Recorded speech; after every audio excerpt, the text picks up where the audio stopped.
پیچ اپ، انگلش ورڈ پیچ اپ، PATCH پیچ اور UP اپ۔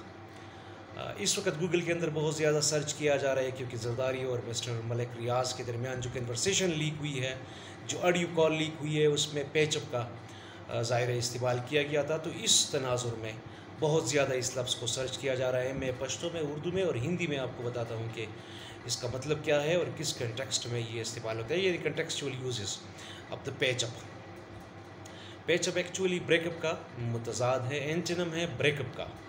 بریک اپ کسی رشتے میں توڑ آنا، رشتہ ختم ہونا، رشتہ اختتام پذیر ہونا، رشتے میں تعطل آنا، تو اس کا متضاد ہے پیچ اپ، دوبارہ تعلق بنانا، دوبارہ رشتہ بنانا، پیبند لگانا، مینڈ کرنا، ٹو مینڈ، یہ اس کا مطلب ہے۔ اور پشتو زبان میں یا اردو زبان میں اس کو لائن مارنا، اور پشتو میں ہم کہتے ہیں لین جوڑول۔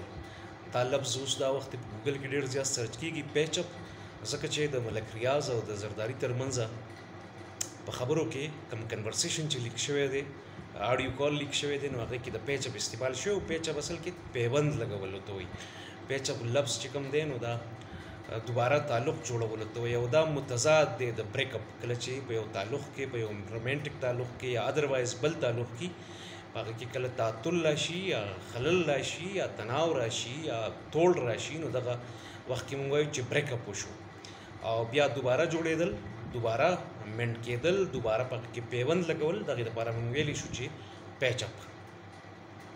چونکې دا ډېر زیات سرچ کېده، نو ما مناسب وګڼله چې په ویډیو کې د دې کنټیکسچوال استعمال او د دې مطلب، معنی او دا وخت ولې ډېر زیات سرچ کېږي.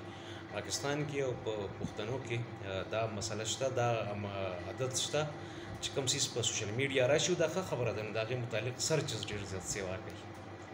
وخت راکولو مننه.